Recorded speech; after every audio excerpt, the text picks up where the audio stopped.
effects coming out of COVID. But thanks to our membership and your support, you helped make our 60th anniversary year a successful one. We were able to hold many successful events, including our annual Business Drive Golf Tournament, which this year we were very happy to have our inaugural tournament in Hearst, which was quite a success. We also had our Business Award Gala in the fall, which helped us recognize so many entrepreneurs and businesses in our community.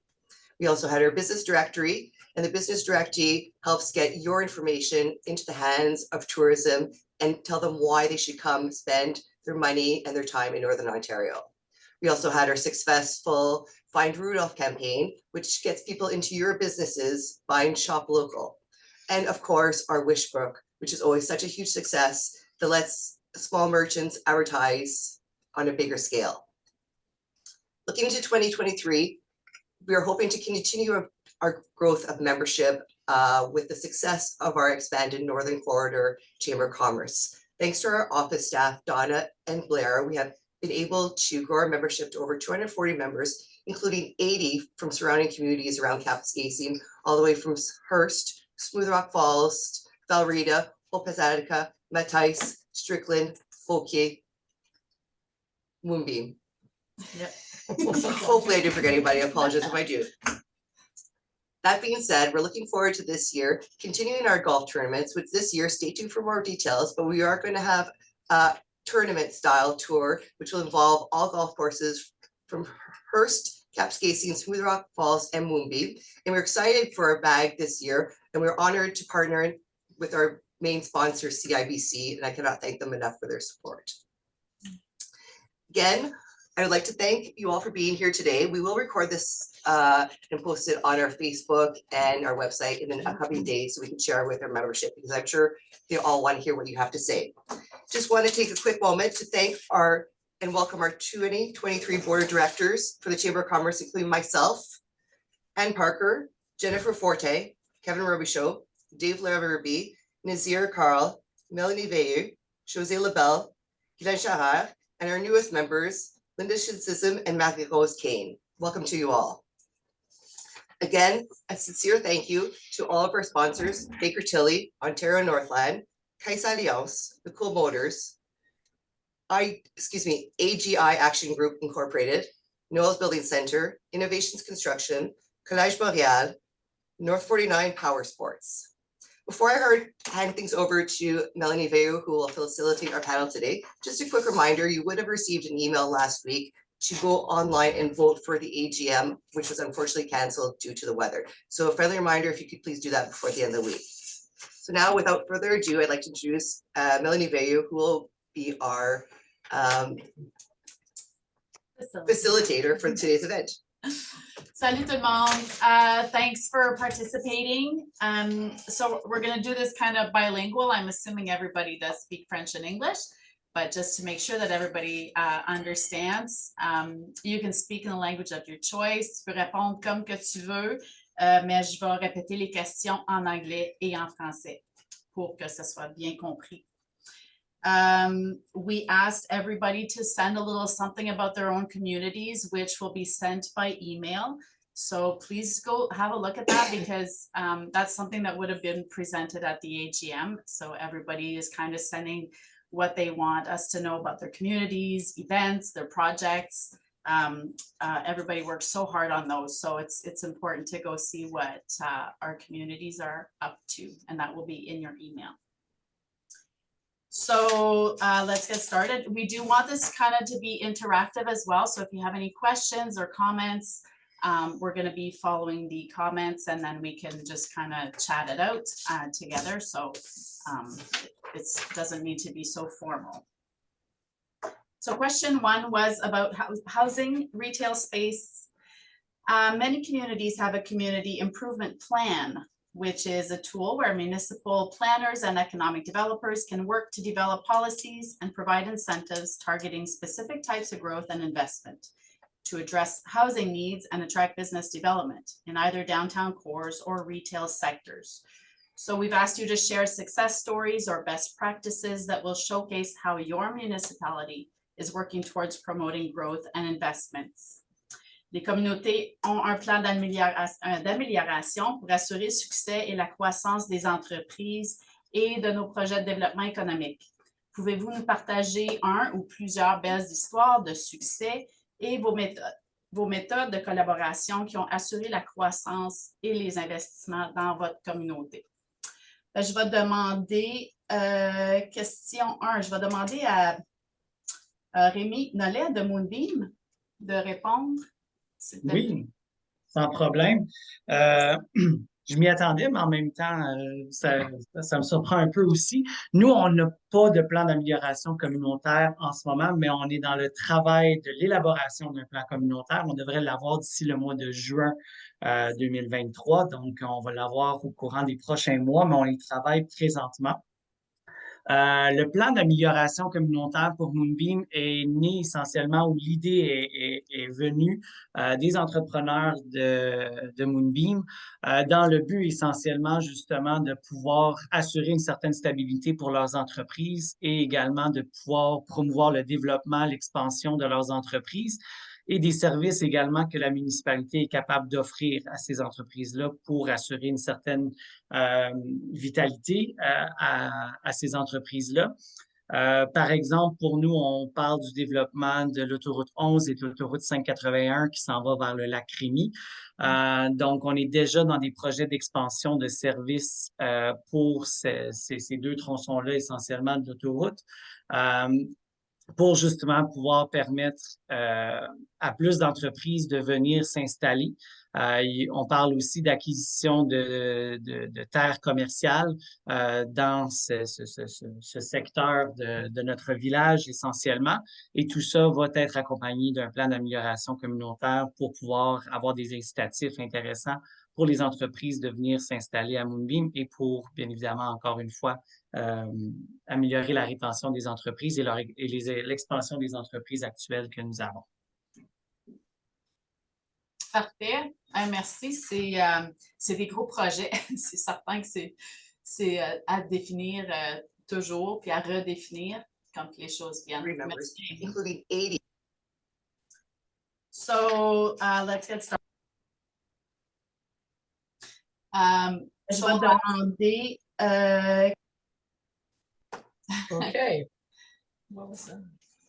Dennis, Denis Puska. Yeah, can you mute, Dennis? We'll have to mute your microphone. There you go. OK. Est-ce que les volumes sont corrects? Tout le monde comprend? Je ne crie pas à personne. OK.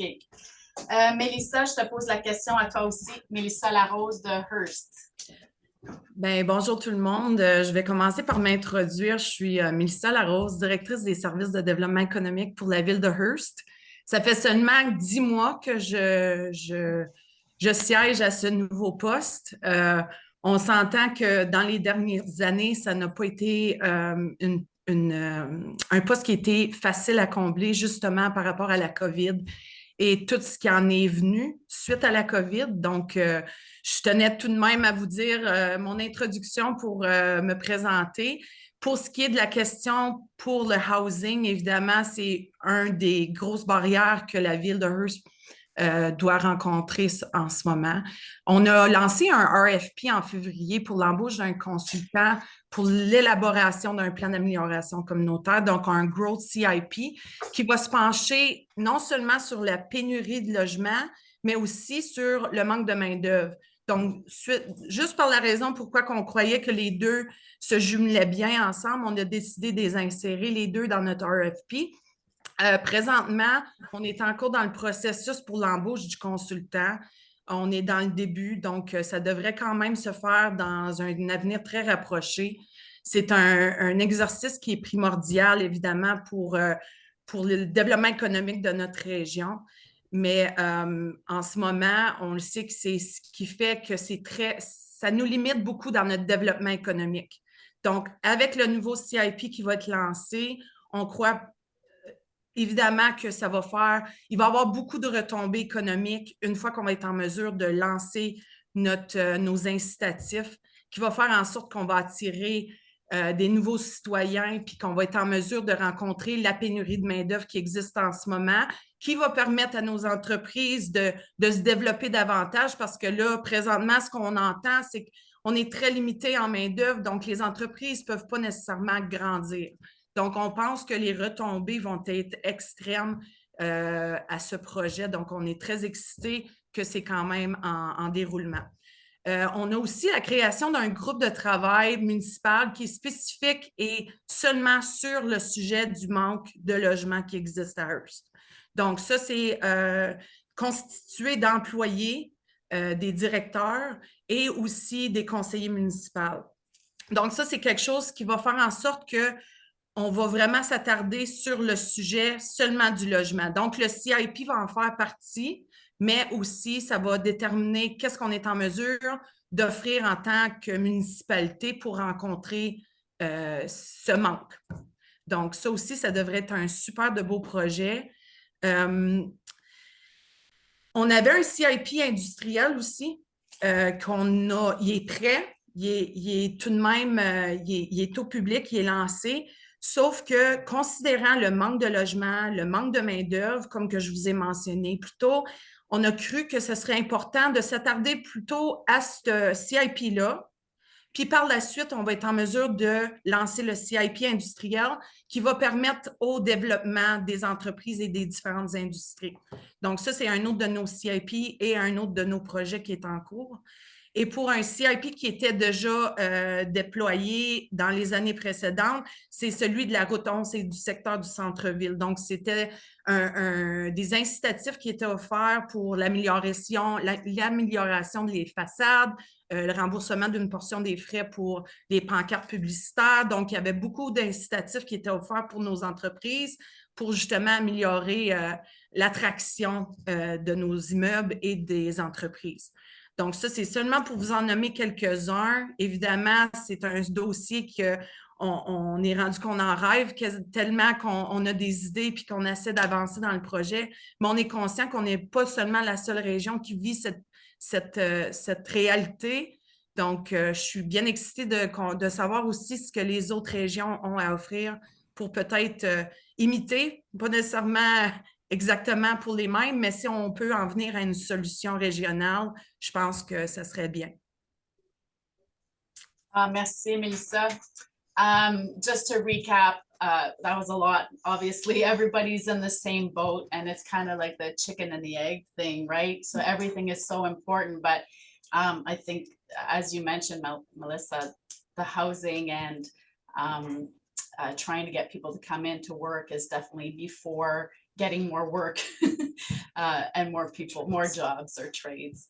So I think it was mentioned as well, if we can kind of recap. So for people who want to give their information in French, that would be great.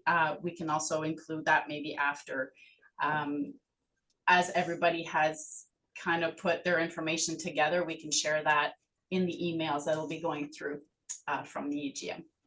Melissa, merci beaucoup. Puis c'est ça. Question 1 aussi pour Bianca. Bianca, if you have question 1 from Valrita, please. Hi. So basically, reality, we all know, as Mel mentioned, that it is a housing crisis all over. So it's no wonder that it's in the north as well. So it's in the south, we see it in the north. My finance background also allowed me to see that we do have a lot of people from down south coming in the north to try to get established here. So we are really lucky because we do have a few lots already serviced in Valrita and ready to go. Honestly, again, with the finance background, I was really able to put 2 and 2 together. What happens is that building is not always feasible. Building requires a lot of permits, a lot of a draft. You have to really be prepared if you want to build a house. You need that equity. You need so much. So that's where I'm finding it difficult a little bit, because Valrita does have a community improvement plan in place. It does need to be updated, but when this plan was made, they have created lots. So we do have a few lots. We are expecting a few houses to be built in the next year or so, which is going to be great. Of course, we want more, right? We're not looking to expand at a big, high, quick rate like down south, but we are looking to expand.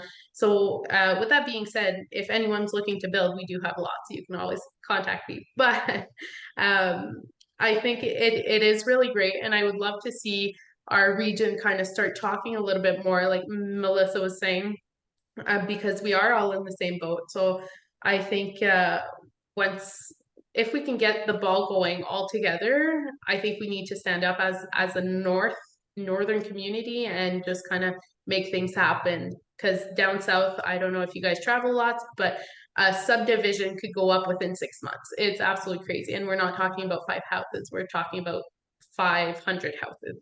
So why can't we get that in the north, right? I think it's maybe possible, not to that extent, but just a little bit more of a push. And if you have people that are dedicated and wanting to do so, we can definitely, I think, make it happen. With that being said, that's basically what Valrita has to offer. We do have lots. We are wanting to expand a little bit more like everywhere else. It would help our local enterprises. We do have businesses here in Valrita, even though our population isn't that high. And it's always the same story. We're having trouble finding housing for these new employees. And we are pretty lucky to be very close to Kapuskasing as well. So it's about a 10-minute drive to Kapuskasing. So if we can build houses and have places for people to buy or move in or rent, and really Kapuskasing to travel to work is not a big deal. I used to do it, and from my country home to my work was 10 minutes. So very reasonable. With that being said, I might just recap it in French. Donc, rapidement, tout ce que j'ai dit, c'était que Valrita a l'espace pour faire le développement des maisons. On a des terrains servicés, sont tout prêts à aller, mais idéalement, c'est pas toujours facile pour les gens de se construire. Avec les terrains, sont à prix vraiment bas, donc je crois, si je ne me trompe pas, sont comme 90% de rabais. Il y a des perks aussi, comme un petit peu, je pense, des rabais sur les taxes. Il y a plusieurs bénéfices de se pogner un terrain à Valrita pour bâtir. Mais la réalité, c'est que c'est le projet de bâtir, communiquer avec la banque ou la caisse pour faire les démarches. Ça devient un petit peu plus compliqué. Ça peut être quelque chose qui est coûtant, cher, mais faisable. Donc, vraiment, c'est de travailler ensemble, je crois, dans le nord de l'Ontario, comme se compter un petit peu, puis essayer de se développer, comme mentionné. Puis je pense qu'on est capable d'y atteindre, là. Thank you, Bianca.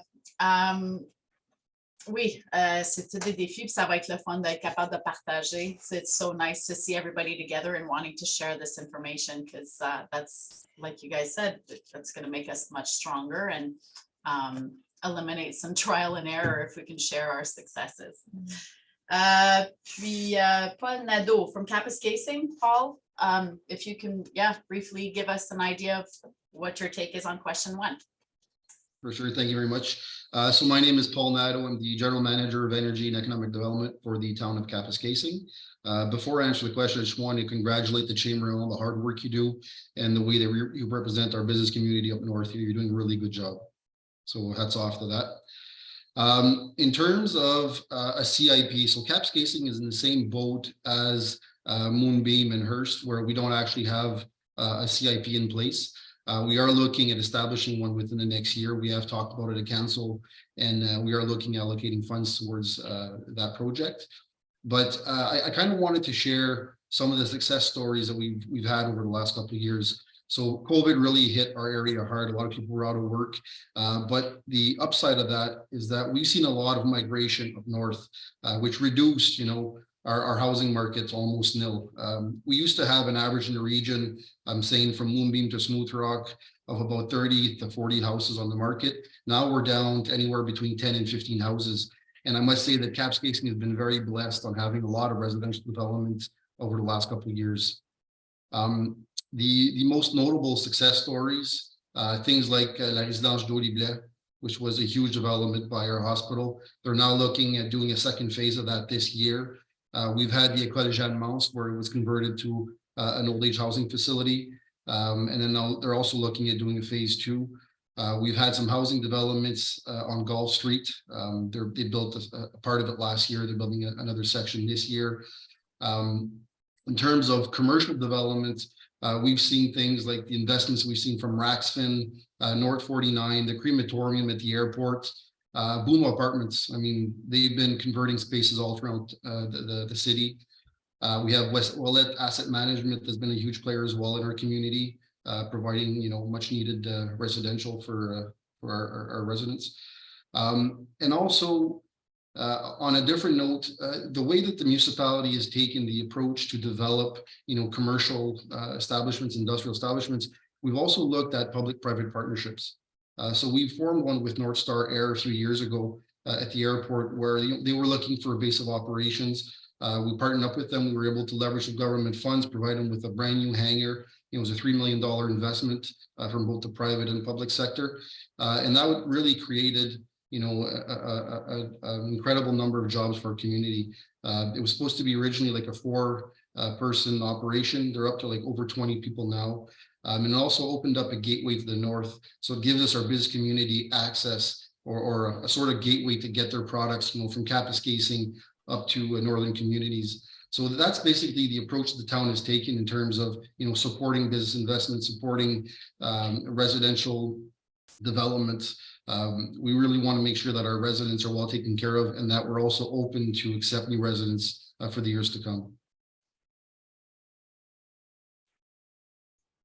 Merci, Paul. That's great. A lot of successes, very positive coming in from CAP. Moving on to question 2, we have attraction and retention in the workforce. So workers are leaving the workforce in increasing numbers. Young people are leaving the area for better opportunities. Mines are offering higher wages. Has your municipality created incentives to help business attract, acquire, develop, and retain workers? And what can be done to help smaller businesses stay competitive? Alors, nous voyons que la main-d'œuvre diminue drastiquement. Les jeunes partent pour des différentes opportunités et les mines offrent des salaires très élevés. Et il y en a plus. S'il vous plaît, partagez ce que votre communauté a fait pour aider à l'attraction et la rétention de la main-d'œuvre. Et qu'est-ce que vous pensez peut être fait pour aider les petites entreprises à être plus compétitifs? So for question 2, if we can go to Melissa Larose from Hearst, please. Merci, Mélanie. Donc, comme que je mentionnais, on a le Growth CIP qui va inclure justement des incitatifs pour accueillir de nouvelles main-d'œuvre. Donc, ça, c'est garanti que ça va être sur la table de déterminer comment on peut attirer des nouveaux travailleurs dans notre région. Ça, c'en est une. Donc, pour ce qui est de la ville, notre contribution, c'est de vraiment créer des opportunités de réseautage aussi. Donc, entre autres, on a le Destination Hearst qui est à sa 9e édition, qui a eu lieu en décembre. C'est un événement justement pour créer des occasions de réseautage, puis aussi de permettre à nos employeurs de vendre un petit peu leur entreprise pour attirer des nouveaux employés. Donc, entre autres, on a comme objectif principal, comme je disais, de réseauter, mais aussi en espérant d'attirer des nouveaux jeunes, donc de revenir par chez nous. C'est des anciens, on le sait, de plus en plus, il y en a qui figurent que les attractions de nos petites villes sont intéressantes, le coût de la vie, la sécurité qu'on peut apporter justement dans une petite communauté versus une grosse. Donc, il y a beaucoup d'attractions qui pourraient faire en sorte, surtout dernièrement, que les gens voudraient venir s'installer à Hearst. Donc, notre destination Hearst cette année, c'était aussi en partenariat avec le Centre d'emploi de Hearst, qui sont nos experts dans la recherche d'emploi. Donc, il y avait déjà la base de données des employeurs qui cherchaient, les gens qui se cherchaient aussi des emplois. Donc, on a cru que le partenariat faisait du sens. Donc, c'est pour ça, cette année, on a décidé de faire Destination Hearst en collaboration. Aussi, évidemment, on essaie de siéger sur les différents comités qui sont directement affectés par le sujet. Je vais vous en nommer une, entre autres, qui est le comité de recrutement des professionnels pour nos médecins et nos professionnels de la santé. Donc, pour nous, la Ville, c'est de faire en sorte qu'on est présent, on est en mesure de soutenir dans différentes façons. Très important de faire partie des discussions pour justement être au courant des situations actuelles que ces comités, ces groupes vivent présentement. Il y a beaucoup d'initiatives qui sont en cours présentement, donc c'est à venir, c'est un sujet qui est de plus en plus parlé, fait que c'est quelque chose qu'on va s'attarder dans les prochains mois, mais comme que je mentionnais avec le Growth CIP, c'est avec cet outil qu'on va être vraiment en mesure d'offrir des incitatifs qui va peut-être faire en sorte que ça sera plus attrayant d'attirer des nouveaux employés, excusez-moi. Fait que c'est pas mal ça pour le moment pour mettre ça court. Ashok, for question Merci, one. Melissa.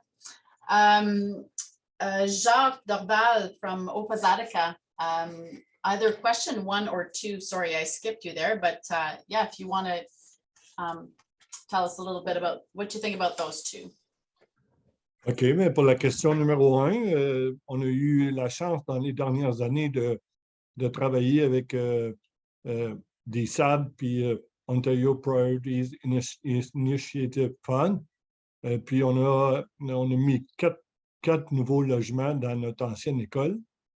Je pense que, comme Paul disait tantôt, c'est une bonne idée. Puis on disait auparavant, c'est dur de construire des nouveaux bâtiments.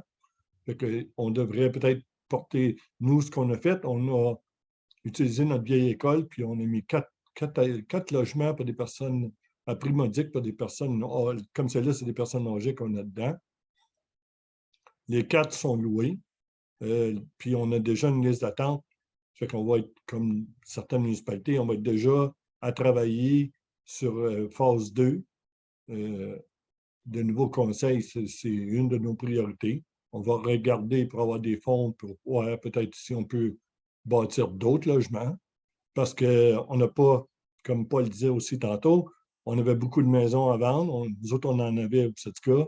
Ils sont tous vendus. On n'a pas une maison à vendre, puis on n'a pas un logement à louer non plus. Ça fait qu'on est quand même une petite communauté, puis on a quand même le problème de logement. Ça fait qu'on va travailler là-dessus dans la prochaine année, essayer de continuer le travail qu'on a fait. On a été chanceux. On a eu 1 million d'argent en octroi. On a dépensé, on a investi 175 000 $, mais je pense que ça vaut la peine. On a des jeunes couples qui sont installés dans notre communauté dans la dernière année. Malgré tout ça, on est obligé de dire grâce au COVID, on sent que les gens du Sud s'en viennent dans le Nord, des jeunes familles avec des enfants. Comme c'est là, on a plus d'enfants dans notre communauté qu'on avait quand l'école a fermé dans les années 2000. Ça fait que je pense qu'il faut travailler là-dessus. Puis, comme tout le monde dit, je pense que chaque municipalité, on doit travailler ensemble pour promouvoir ça, puis on est au point, je pense, de préparer des terrains. Nous autres, on va en avoir, on est à travailler là-dessus. On va en avoir à vendre, on va en avoir de près. On a des gens qui ont établi des terrains dans des concessions en campagne, puis qui nous disent qu'ils vont bâtir. Ça fait qu'on peut avoir peut-être 2 ou 3 constructions dans les prochaines années au Psatika. Quelque chose qu'on n'a pas vu, ça fait très, très longtemps.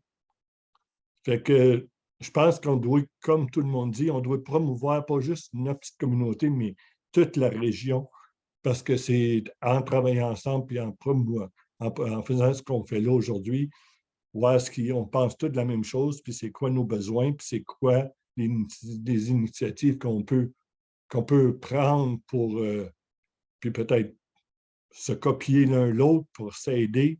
Puis comme j'ai parlé avec des gens qui viennent de s'établir au Psatika, puis tout ce qu'on me dit, on a fait de la recherche, c'est un coin tranquille, le crime il est très bas, on se sent à l'aise de venir élever nos enfants ici. Pour les personnes âgées, on se sent à l'aise, on est moins en danger, le crime, tout est... Puis on arrive, puis on est bien reçus.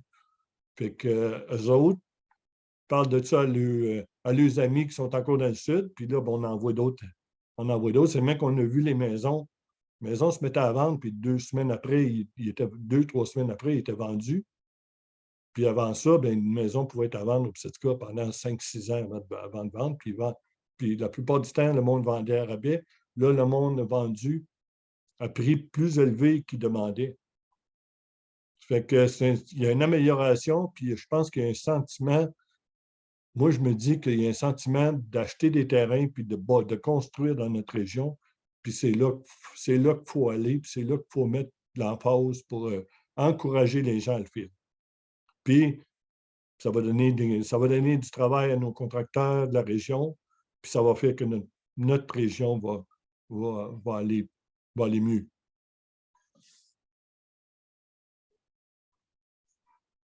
Merci, Jacques. Pour la question 2 aussi, j'avais Bianca Gadouri, Valrita. Donc, pour la question 2, Attraction, Retention and Workforce, étant une petite population, oui, on a des entreprises. Oui, les entreprises locales que nous avons subissent le même problème. Si je pense à une des mêmes entreprises ici, c'est une entreprise qui fait aussi affaire avec les mines, mais qui doit aussi compétitionner pour les employeurs avec les mines. Donc, c'est pas une cachette. Dans ce cas-là, la municipalité, je trouve, on n'a pas de plan d'action pour aider avec ça en ce moment. Avec l'idée de housing, puis tout, ça va venir main en main éventuellement. Comme Mélissa un petit peu a déjà le plan de faire les deux en même temps, nous, on avait déjà le housing de préparer. Donc, on espère qu'il y a qu'en amanchant le housing, puis peut-être créer plus de place pour les gens à venir s'établir à Valrita, ça va donner plus une raison d'être ici, spécialement si leur employeur est ici. Mais on n'a pas la population pour faire des business fairs, on n'a pas la population pour faire des match-ups ou rien de même, malgré, oui, je pense qu'il y a de l'espace que la municipalité pourrait s'impliquer un petit peu plus avec le développement du workforce local. Thank you, Bianca. Caps Casing. Paul, did you have anything that you wanted to share for workforce and attractions? Do we still have Paul? Yep. We'll continue and come back to Paul for workforce to speak about Kapuskasing. So question 3, we have open for business. So what does that mean for your community? What message would you send to attract new business? And do you feel that we need to collaborate? We need a more collaborative approach to promote open for business as a regional platform rather than individual communities. Alors pour vous, que veut dire le terme ouvert pour les affaires? Quel message enverrez-vous pour attirer les nouvelles entreprises, nouveaux développements? Et est-ce que vous croyez qu'on devrait mettre le focus sur une approche régionale au lieu pour les communautés individuelles? Alors, on va rester avec Jacques Dorval au Pesatica pour la question 3. Excuse, moi, je peux... salut, moi, mon nom, c'est Chantal Lepage. Je peux parler auprès de la Caisse Alliance, si vous me le permettez, si c'est correct avec vous. Oui, allez-y. Puis, ma collègue Lucie, on peut parler en ce qui concerne... Bon, mon nom, c'est Chantal Lepage. Je suis la nouvelle directrice régionale. Ça fait à peine 2 semaines, 1 semaine et demie.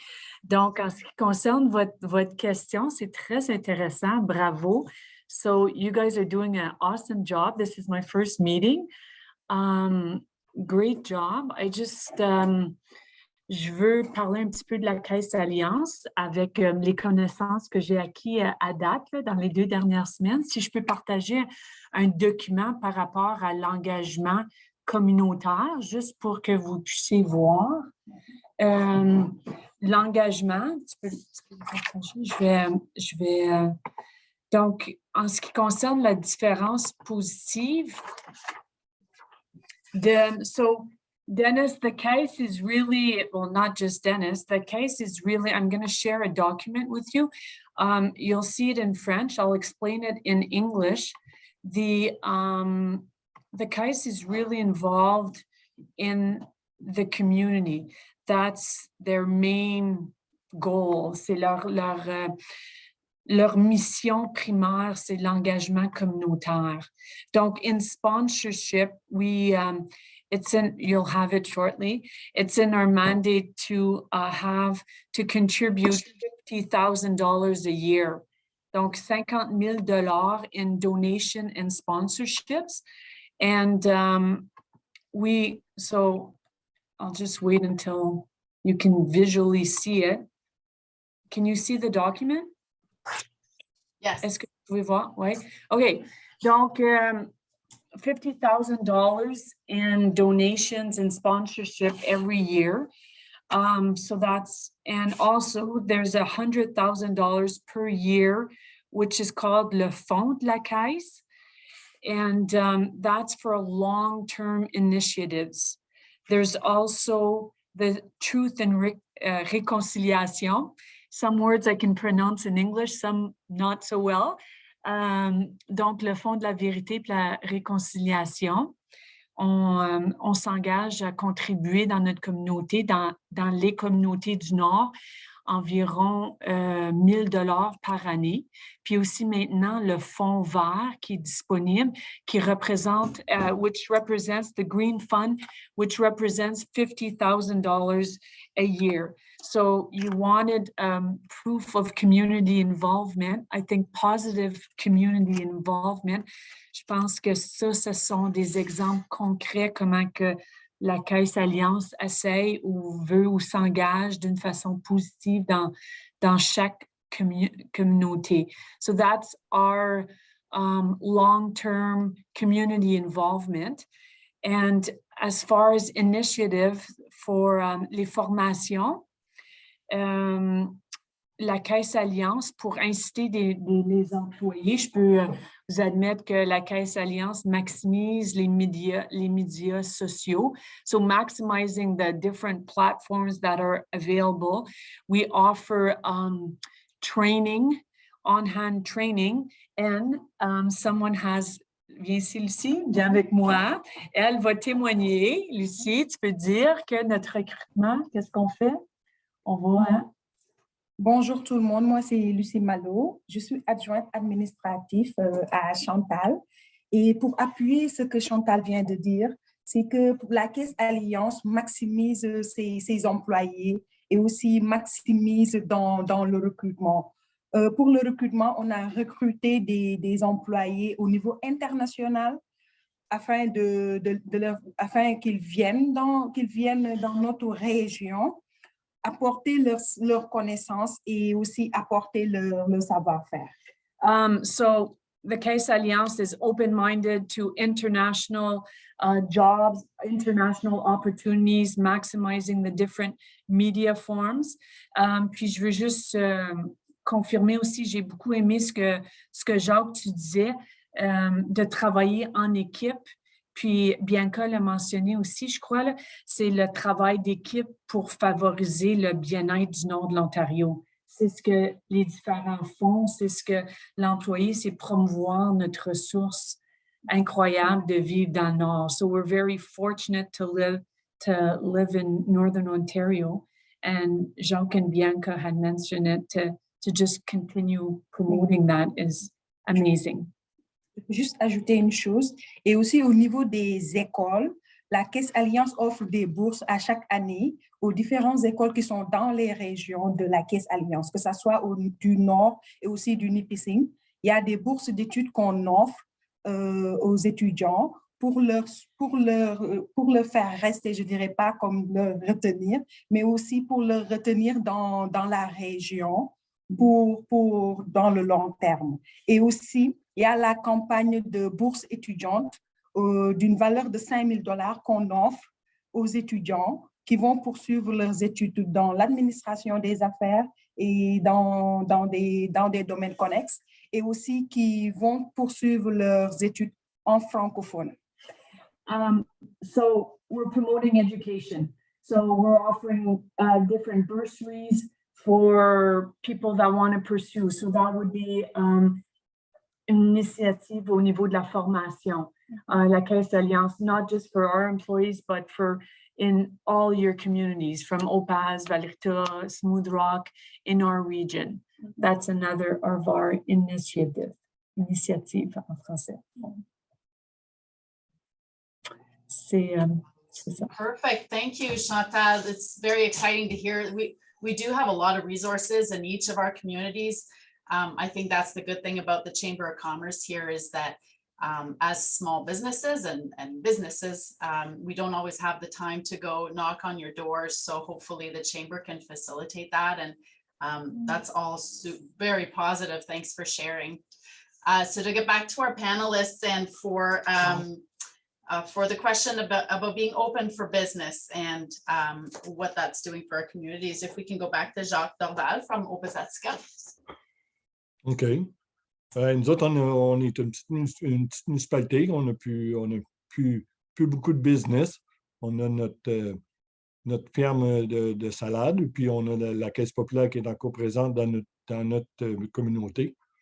Mais moi, je dirais, c'est plus, encore là, c'est plus comme toutes les communautés du Nord, on doit supporter Open pour Business.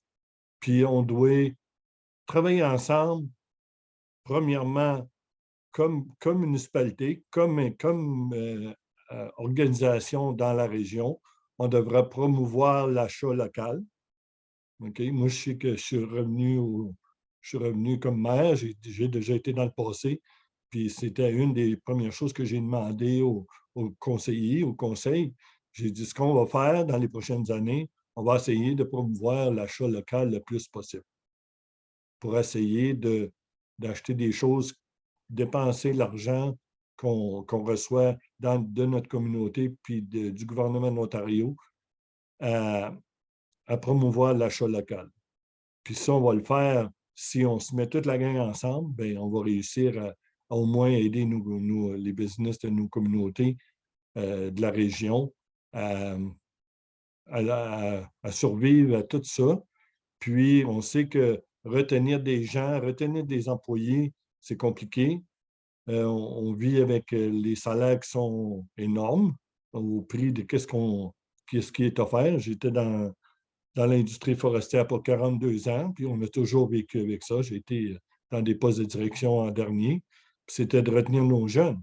Puis les jeunes qui décident de rester dans le Nord, ils décident de faire ce choix-là, de rester dans nos communautés. C'est parce que c'est des gens qui sont beaucoup pour la famille. Fait que je pense que nous, comme employeurs, c'est plus facile pour une municipalité parce qu'à la position, on emploie les gens locaux. Mais les employeurs de la région vont devoir peut-être s'ajuster à penser comme les employés qui décident de rester ici. On va devoir penser plus familial. Des choses qu'on va devoir apprendre à faire parce qu'on ne l'a pas toujours fait. Mais on voit que tranquillement, on s'en va vers là. Puis je pense que c'est de même qu'on va pouvoir compétitionner avec les mines. Puis les mines, bien, on va en avoir plus proche de nous autres. Il va y avoir beaucoup de monde qui vont quand même rester dans les petites communautés puis qui vont travailler dans les mines. Espérons que nos gens locaux vont le faire puis qu'on va attirer des nouvelles, probablement des nouveaux investissements, des nouvelles bâtisses qui vont se bâtir pour nous aider à faire ça. Mais on va réussir à faire ça si on travaille toute la gang ensemble.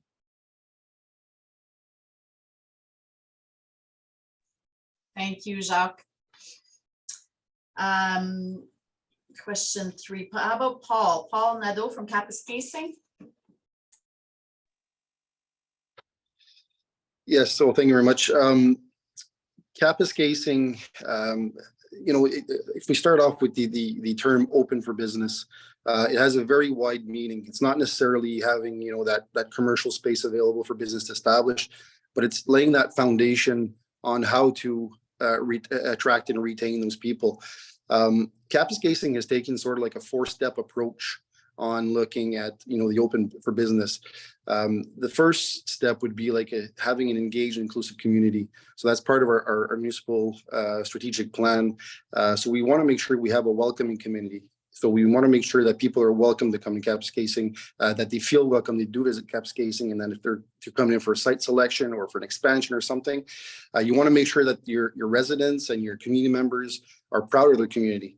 So you want to make sure that you have, that those vibrant spaces, you have, a welcoming place for people to visit, and you want to make sure that the information is flowed down from every level of government. So your municipal councils, they're open for public participation. You want to make sure that the communication between municipality and your residents and the business community is well done. The second pillar is having a beautiful city. So you want to make sure that your buildings are revitalized. You want to make sure you have some vibrant spaces, some park spaces, some tree canopy. You want it aesthetically pleasing to make sure that people, when they come to Kapuskasing, they see this, the efforts that we put into our beautification, and they want to come back. It's also important to make sure that your residents, are healthy and vibrant. You want to make sure to promote the local food production. You want to make sure that you have, healthy activities. There's different organizations in town that do provide these services, and we promote those. And you want to have a strategic approach to housing, like I mentioned in the first question. And also is having a diversified economy. So we're not just a single industry town. Yes, we're built on the forestry sector, but we also support mining, and we also support agriculture. And those are the primary industries where all the other businesses feed off of. And by having all those pillars in place, you make sure that your community is open for business. And I'm just going to go back, as I missed question number 2 as well, and I sort of want to include that in this response.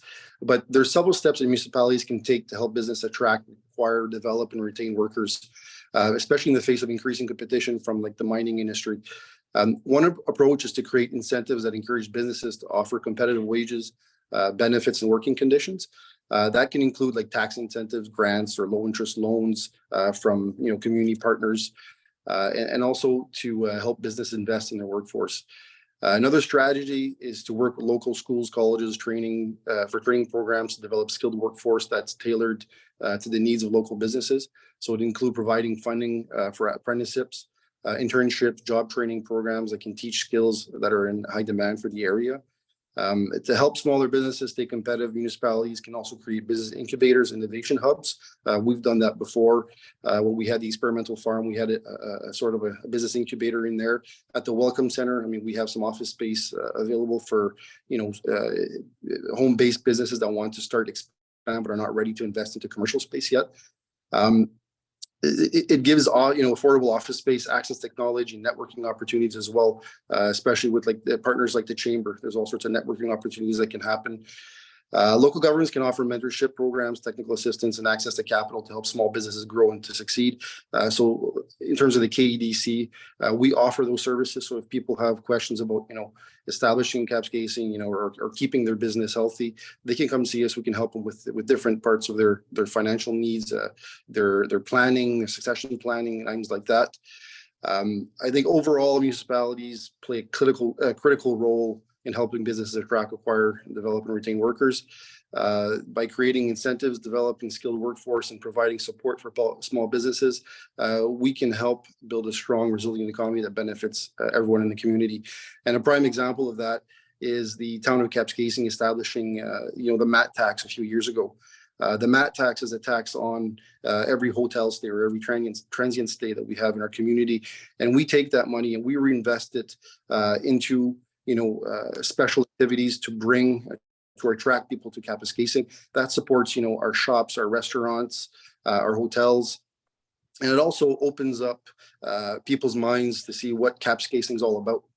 And by doing so, that creates that open for business attitude where people are ready to come to Kapuskasing because they see it's a beautiful community and they like the region.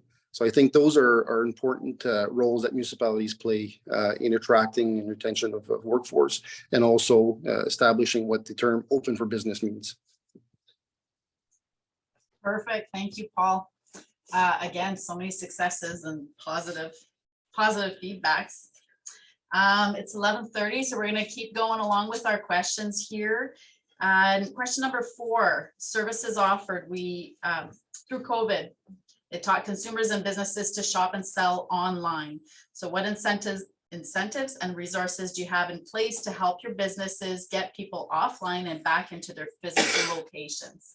Alors, pendant la pandémie, on a appris à magasiner en ligne, puis on a aussi supporté des entreprises pour offrir leurs services en ligne, mais comment est-ce qu'on peut retourner à amener nos gens dans les magasins, puis comment est-ce que vous aidez à ça? Alors, question 4, question 4. I had Paul again from Kapuskasing, if you want to share what you've helped out to do. Absolutely. So the KDC is very active in terms of what our businesses need.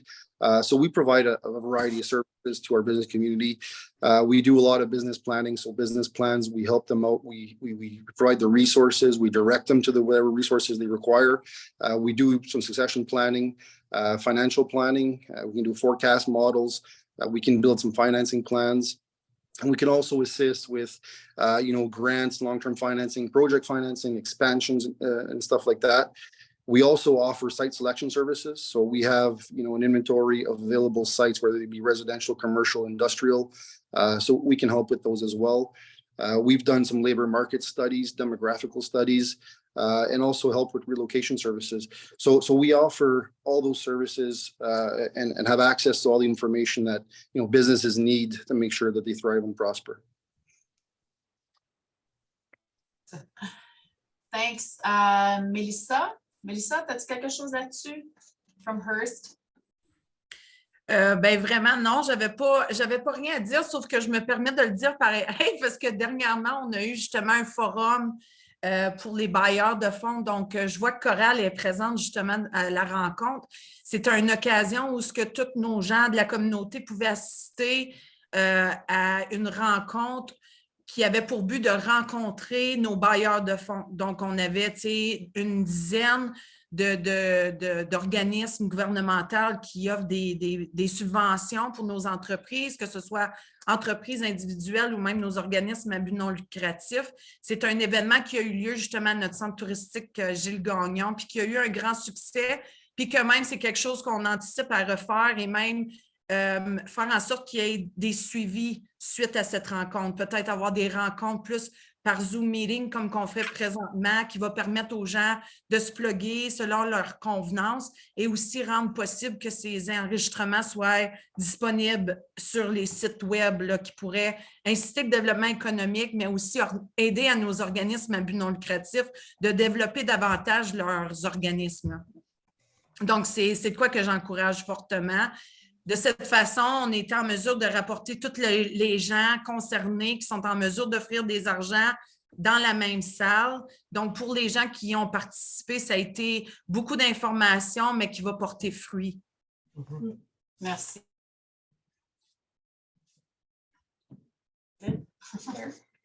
Merci, Melissa.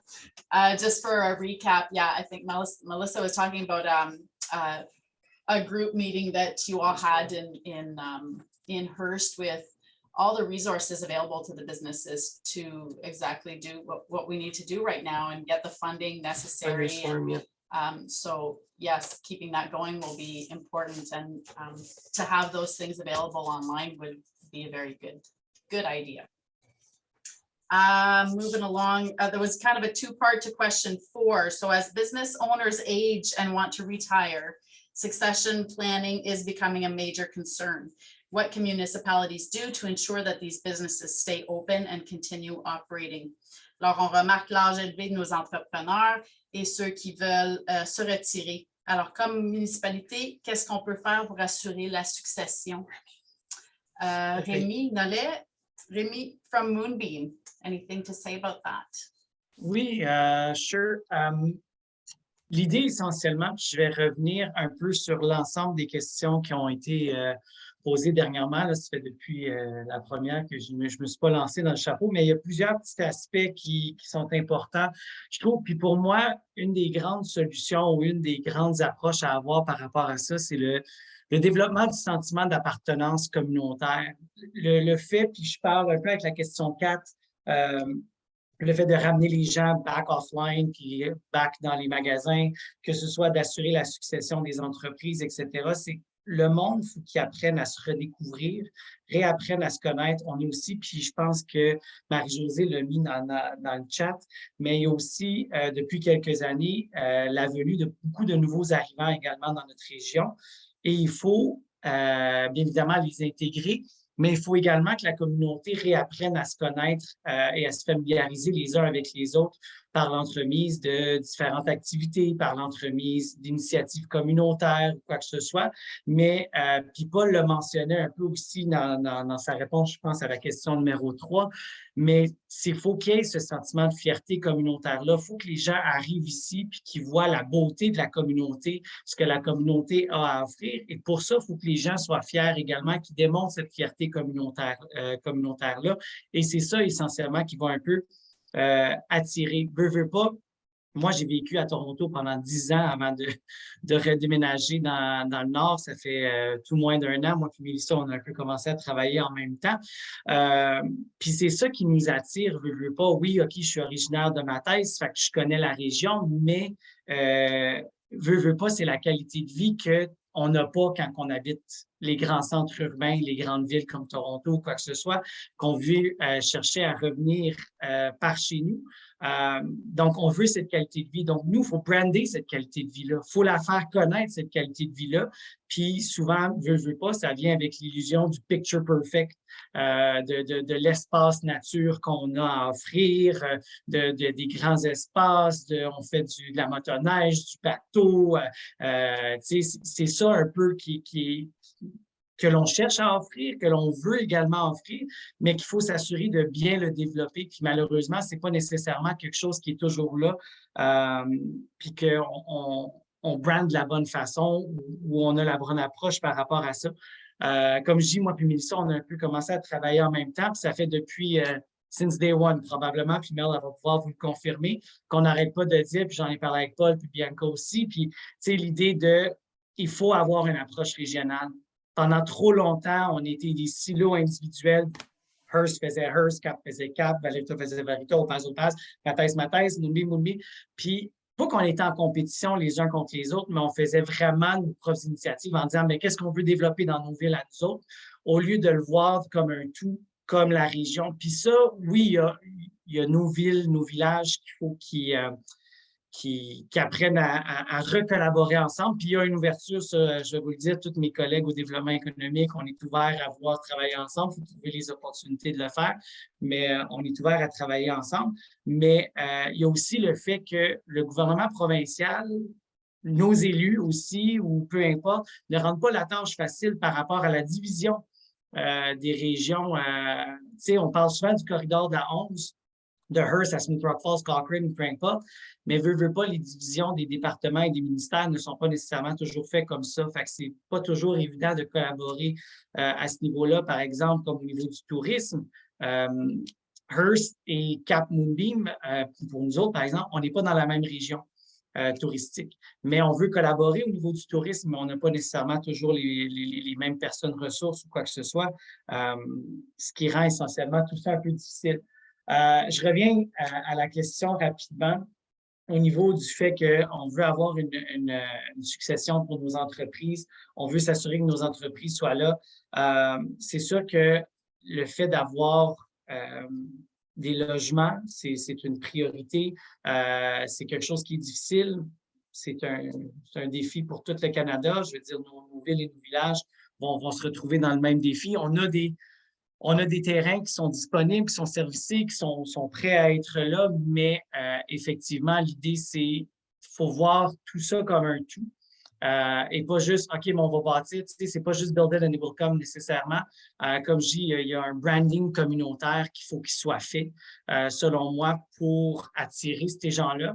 On le voit beaucoup avec l'idée de vouloir faire de la rétention des médecins.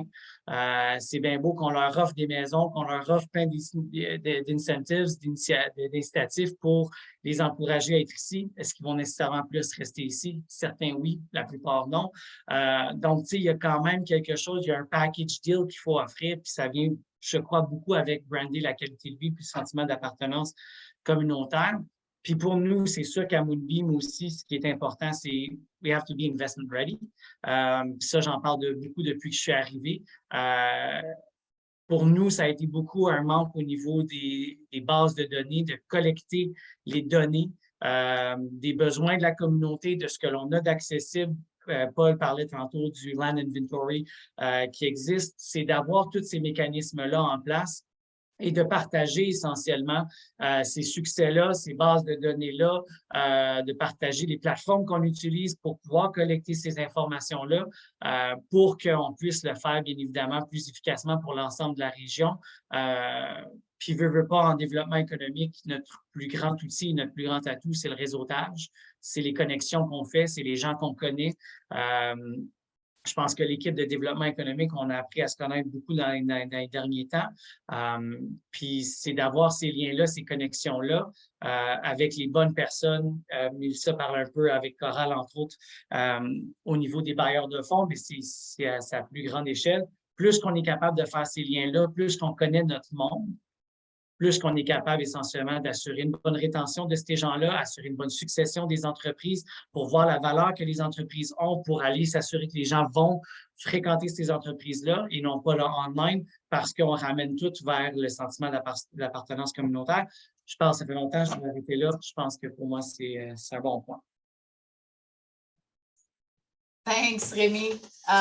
Yeah, sorry, I didn't ask. I had a list of questions to ask specific people. So obviously anybody can jump in anytime. You're more than welcome. That's why we're here.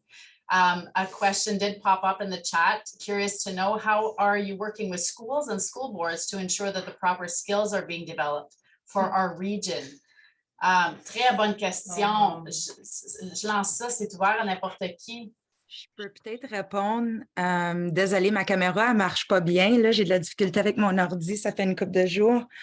La semaine passée, avec le Far North Eastern Training Board, avec Julie Jonca puis José Gosselin, il y a eu un forum à Timmins pour le nord-est de l'Ontario. Donc, de Témiscamingue à aller jusqu'à Hearst, les gens y étaient présents, puis les partenaires communautaires, ainsi que les employeurs, puis tous les conseils scolaires, anglophones, francophones, étaient sur place. Cathy était là aussi, présente en tant qu'employeur.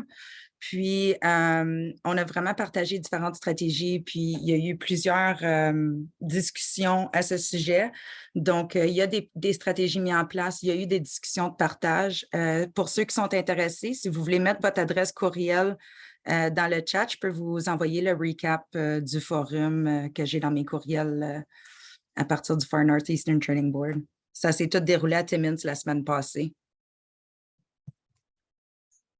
Merci. Thanks, MJ. If you can email it to me, I can share it on our website as well. Perfect, will do. Okay. Nous autres aussi, on est chanceux parce que Julie, justement, son siège social, il est à Hearst. Donc, on travaille quand même très conjointement avec le Far Northeast Training Board. Puis, on le sait qu'eux, leur mission, c'est beaucoup la promotion au niveau des écoles. Une autre chose que Hearst, on est très chanceux, c'est d'avoir des bonnes écoles postsecondaires. Tu sais, notre école, l'université grandit à vue d'œil. On a un collège boréal, justement, qui est en mesure de mettre des cours en fonction du besoin de notre communauté. Donc, on a des différentes choses comme ça. C'est encore au niveau des partenariats. Et évidemment, c'est des institutions qui sont en place qui peuvent faire une différence. De notre côté, si on a des activités comme que je parlais tantôt, Destination Hearst, on fait toujours en sorte de l'envoyer aux orienteurs. On fait en sorte que les écoles sont au courant. On incite même à ce qu'ils soient présents durant nos activités pour faire en sorte que nos jeunes connaissent c'est quoi qui existe présentement dans notre communauté comme emploi, puis ce qui peut les apporter à continuer leurs études postsecondaires dans nos institutions présentes ou même de devoir se spécialiser et aller à l'extérieur, mais de quand même revenir sachant qu'il y a des postes dans le domaine. Donc, on essaie vraiment fort de toujours inclure nos jeunes dans les conversations qui se passent dans le niveau de la main-d'œuvre et le recrutement. Oui, puis juste pour continuer avec Mélissa, qu'est-ce qu'elle dit Destination Hearst, ça m'a fait penser aussi pour un autre truc qu'on fait pour retenir de la main-d'œuvre qualifiée dans notre région, c'est qu'on a un comité local en place d'immigration, parce qu'on a plusieurs d'entre vous qui siègent notre comité. Pour justement faire la promotion des offres d'emploi auprès de nos employeurs qui font face à la pénurie à Destination Canada, qui est en mode hybride, donc virtuel et en personne, où ce qu'on va à Paris, à Rabat, à Maroc, pour recruter de la main-d'œuvre. On fait tout en collaboration avec la Société économique de l'Ontario, donc la conseillère réglementée en immigration Stéphanie Côte-Noire. Puis on est tous des organismes à but non lucratif, donc il n'y a aucune charge à nos services. Puis on est vraiment là pour soulager la pénurie, puis aider nos employeurs à combler les postes nécessaires. Puis aussi, avec ce comité, on crée plusieurs outils de promotion, donc des vidéos promotionnelles afin de souligner le succès professionnel de nos nouveaux arrivants dans nos communautés aussi, là, avec des carrières et tout. Donc, pour vraiment vendre nos communautés puis intéresser les gens à venir déménager dans le nord de l'Ontario. Mais on ne fait pas juste les foires d'emploi internationales, mais on fait aussi des foires d'emploi locales, régionales, nationales. Des fois, on va à Montréal, des fois, on va à Toronto, des fois, on va à Ottawa pour vraiment vendre nos régions pour les loisirs, le coût de vie, etc. Mais comme que tout le monde a mentionné, le plus gros défi, c'est le logement en ce moment pour placer les gens qui sont intéressés dans nos communautés puis dans le nord de l'Ontario. Merci. Je reviens rapidement sur la question à Coral. Effectivement, c'est quelque chose qu'on travaille beaucoup avec les institutions postsecondaires, les écoles secondaires aussi. C'est quelque chose qu'on voit de plus en plus. Pendant longtemps, on s'est concentré beaucoup sur les qualifications des gens et non pas nécessairement sur les compétences qu'ils possèdent. Et donc, c'est quelque chose sur lequel on veut mettre de plus en plus de l'accent quand on fait des embauches, soit nous-mêmes ou les employeurs régionaux font des embauches, de travailler là-dessus, mais on parle également avec les écoles et les institutions postsecondaires pour s'assurer qu'eux aussi mettent l'accent sur ces choses-là. Malheureusement aussi, c'est qu'il y a une étape politique à ceci. Fait que nous, aussi de notre côté, on s'assure de sensibiliser nos élus, tant locaux que régionaux, pour s'assurer essentiellement que ça se rende aux oreilles des plus hauts placés au niveau du ministère de l'Éducation pour qu'on ramène essentiellement dans les écoles un plus grand focus sur les compétences et non pas juste sur l'acquisition de qualifications académiques et de morceaux de papier, etc. On veut s'assurer que les gens, quand ils viennent travailler, font preuve d'initiative, qui sont des gens fiables, c'est des gens qui sont ouverts, collaboratifs, etc. Donc, on travaille beaucoup à sensibiliser également à ce niveau-là, mais c'est effectivement un des grands défis de la main-d'œuvre aujourd'hui. Merci, Rémi. Oui, c'était une bonne question. Puis c'est ça, tout le monde parle. Everybody's talking a lot about recruiting, but I think it's the retention question that we still have a big challenge with, and we'll have to help our businesses with tricks on benefits and flexibility on schedules and that kind of thing. So it's yes, it's good to go get them, but we got to keep them. Si je peux me permettre encore de contribuer. En ce qui concerne Coral, j'aime beaucoup l'éducation, je connaissais un petit peu. La Caisse Alliance, son engagement, c'était, dans mon temps, on appelait ça le concours Caisse Pop. Donc, je ne veux pas dire on les pogne, là. So we're promoting our services from kindergarten to high school. So le programme d'épargne jeunesse. And afterwards, for high school and college, what we do is we do presentations pour accroître les connaissances, les habiletés financières. So, and also, pour les sensibiliser des possibilités d'emploi dans des institutions financières. So it's a very eye-opening experience when the employees go directly in the schools and they do presentations and how can they buy their skidoos and how. So it's that's what the Caisse Alliance has done in the past. to get involved in the schools. J'espère que ça répond à ta question un petit peu. Oui, yes, merci Chantal. Juste pour retourner à la rétention, le réseau du Nord ainsi que les services d'établissement travaillent de près en collaboration avec les communautés de la région puis tout, pour des activités puis des sessions d'information ou des moments de réseautage afin de pouvoir tisser des liens puis intégrer nos nouveaux arrivants puis intégrer les nouvelles personnes dans nos communautés ainsi que la rétention des nouveaux. Donc, Marie-Rose, peut-être qu'elle peut élaborer un petit peu plus parce que Marie-Rose est le service direct, mais on travaille de très près là, afin d'offrir plusieurs opportunités pour la rétention des gens dans nos régions de Hearst à Smoot-Rock Falls. Parfait, merci. Marie-Rose, did you have a question or comment? Non, c'est juste pour appuyer ce que Marie-Josée disait.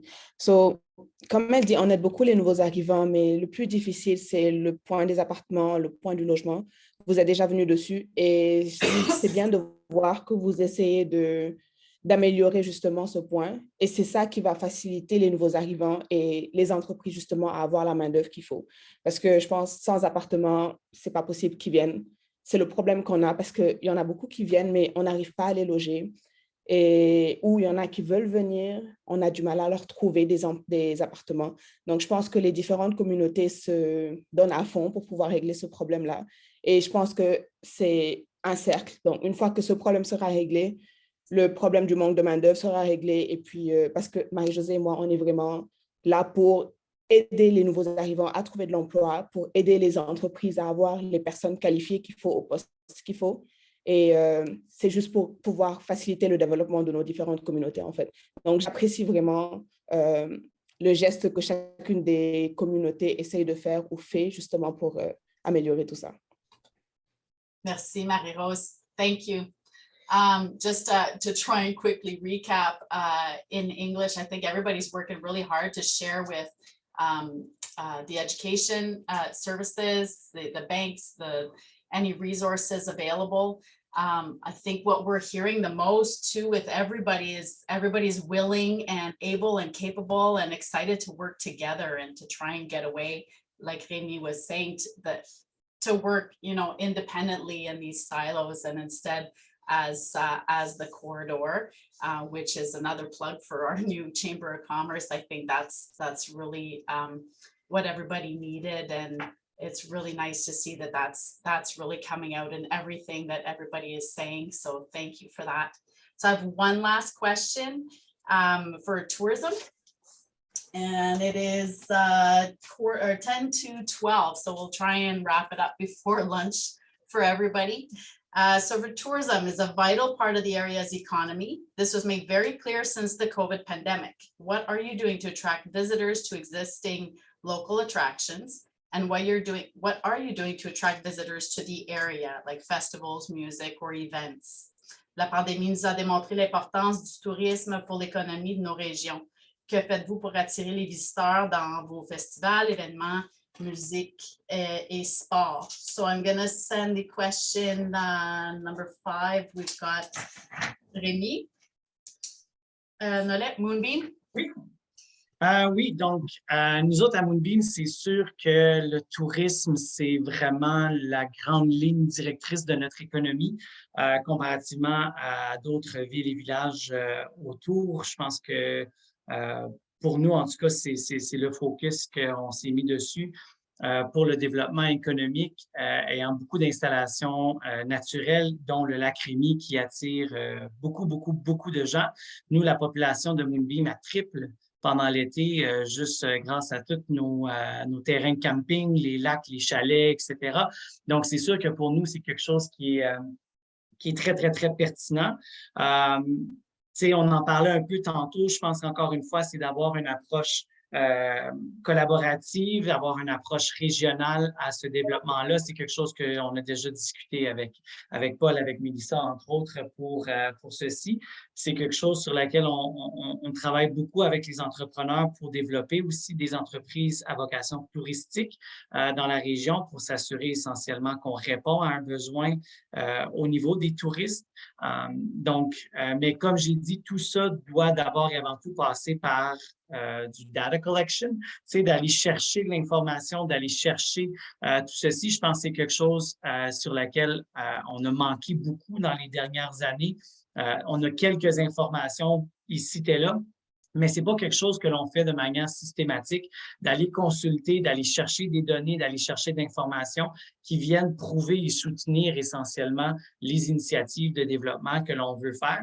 On veut travailler sur des plans de développement, mais bien évidemment, tout ça doit s'accompagner avec des justifications, avec des preuves, avec des raisons de pourquoi on doit aller dans ces lignes-là. Puis je pense qu'il faut également voir le tourisme davantage comme pas strictement que du récréatif, mais également quelque chose qui est à vocation économique, qui contribue. Ça, le gouvernement provincial a beaucoup changé le mindset par rapport à ça dans les dernières années, surtout avec la pandémie. Puis je pense qu'on le voit tranquillement pas vite, mais on a encore du travail que je vois de mon côté à changer l'aspect que c'est pas que du récréatif, mais ça a également une vocation économique, financière rattachée à tout ça. Donc, nous autres, on travaille sur des plans de développement touristique, on travaille avec des entrepreneurs pour développer des nouvelles entreprises touristiques à Moonbeam. Un des grands défis que je trouve dans la région, une main-d'œuvre qu'on ne réussit pas à aller chercher et à retenir nécessairement est au niveau de la promotion marketing. Il y en a, ça existe, mais on veut tous se les arracher parce qu'il y en a trop peu. Je trouve que pour le tourisme, c'est sûr que l'aspect du marketing est quelque chose de très, très, très important. C'est un talent caché qu'il faut aller chercher beaucoup ailleurs. Puis encore une fois, une approche de collaboration régionale, je pense, pourrait être très bénéfique au niveau touristique.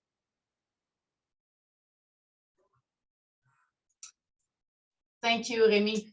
And then if we could go to Kapuskasing, maybe talk about the events and festivals that you have coming up. Absolutely.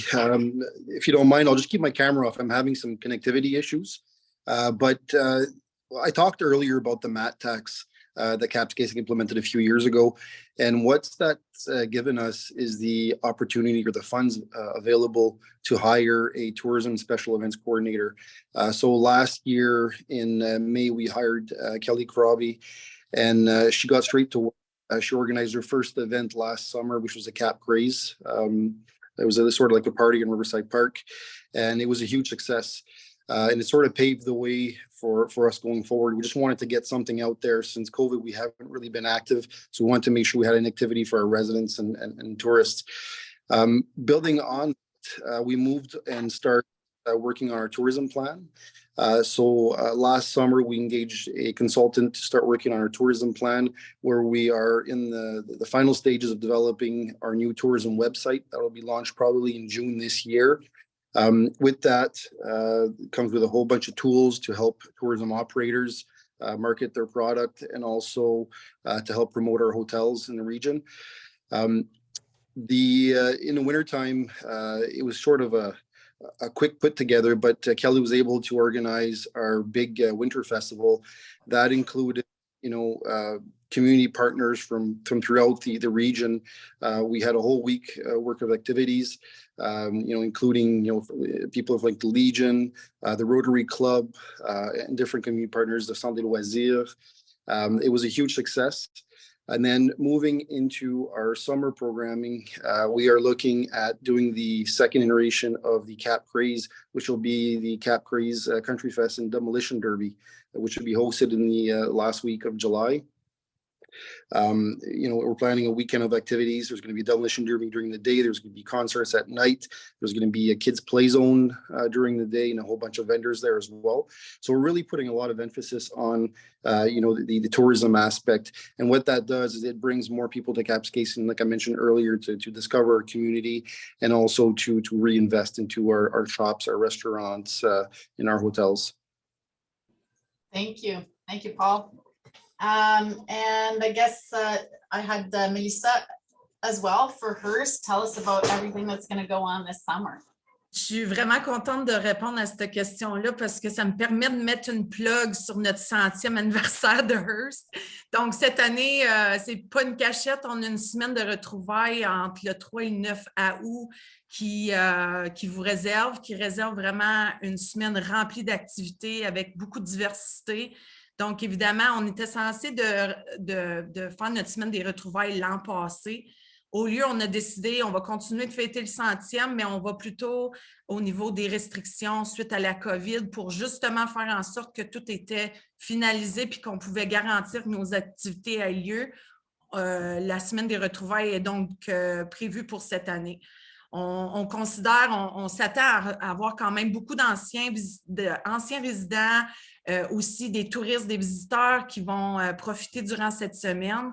On va justement sortir la programmation complète. Donc, je vous encourage de nous suivre sur notre page Facebook de Hearst 2023. Vous allez voir, il y a plusieurs activités. Puis, j'aime autant pas en nommer juste par peur d'en oublier, mais je vais quand même vous dire qu'une des initiatives qui a été prise par le comité du 100e, c'est de faire un concours de chant intergénérationnel. Donc, on pensait que la compétition rentrait bien dans le terme du 100e. Ce qu'on a fait, c'est qu'on a créé 4 catégories avec les boomers, génération X, Y et Z. Puis, il va y avoir des représentants dans chaque catégorie qui vont représenter justement l'âge. Mélanie, tu as été nominée en passant. Va falloir qu'on se parle après la rencontre. Mais ça, on pense vraiment que ça va être une belle attraction pour tous nos anciens et les visiteurs de se rassembler puis d'être toute notre génération, toutes les générations ensemble. Ça, c'est seulement pour vous en parler d'un, mais on a aussi un nom assez connu qui vient à Hearst, Matt Lang, qui est dans l'industrie de la musique dans le monde du country rock. Fait que ça devrait faire vibrer notre aréna aussi cette année. Fait que si je laisse de côté mon 100e, parce que juste le 100e, je pourrais vous parler des heures de temps, mais un peu comme Paul aussi a mentionné, la gestion de la mat tax, nous autres aussi, on est chanceux, on est en mesure de recueillir une mat tax qui nous permet de redistribuer un aide financière auprès de nos organismes à but non lucratif pour justement leur permettre de créer des attractions touristiques ou même des activités qui garantissent une retombée économique pour notre communauté. Donc, on est chanceux encore à Hearst. On a beaucoup de gens qui sont engagés. On a des activités qui sont réoccurrentes d'année après année. Seulement pour en nommer quelques-uns, on a le Jug Mud Fest qui est justement en développement. Il y a les Hogs. Il y a notre Conseil des arts justement qui aide beaucoup pour l'attraction touristique. Il y a le tournoi des 2 glaces que tout le monde connaît, justement, qui recueille encore nos anciens pour avoir une fête de semaine de hockey. On a des tournois de pêche. On a aussi un organisme à but non lucratif qui s'est créé dans la dernière année qui s'appelle ASTO. Cet organisme-là, est justement, il fait en sorte qu'il développe des différents tournois, que ce soit des tournois de hockey, que ce soit aussi de baseball. Fait que justement, ils ont une knuckle puck qui se passe en fin de semaine, puis on s'attend à voir plusieurs touristes en ville pour l'occasion. Donc, une de nos grosses attractions à Hearst, c'est vraiment la motoneige. C'est une des choses qui fait en sorte qu'on a beaucoup de tourisme durant les saisons d'hiver. Si on travaille avec un comité touristique, justement, pour développer des différentes attractions, pour faire la promotion, la communication. Donc, on a plein de beaux projets au niveau du tourisme. C'est qu'un début et on va continuer, on va faire en sorte de parler aux bonnes entreprises qui sont dans l'industrie du tourisme pour faire en sorte qu'on ait leur pouls un petit peu sur leur vision. Donc, c'est vraiment un projet communautaire qu'on va regarder mais c'est un domaine qui m'intéresse beaucoup puis je suis vraiment excitée. Mais en gros, cette année, ce qui se passe, c'est le 100e. L'année prochaine, ça sera d'autres choses, je suis garantie. Mais pour cette année, on met beaucoup de notre énergie sur la semaine des retrouvailles que, entre autres, j'espère qu'on va pouvoir compter sur nos amis, les voisins, de venir fêter ça avec nous autres. Merci, Mélissa. Merci, Mel. And how about to end the tourism, Valrita, do you want to talk about what's going on with you guys? So I've been in this posting for about 4 months. So obviously this is very new to me. What I have found on tourism for Valrita is not much. I'm going to be straight up honest, but it is something that I look forward to working on. We do have the people from Kapuskasing that own O'Brien's. They do have they own a complex here. It used to be a convenience store with a few not apartments but hotel rooms at the back. So they're converting that for multi-purpose reasons. So when the evacuees come in, they use it for that.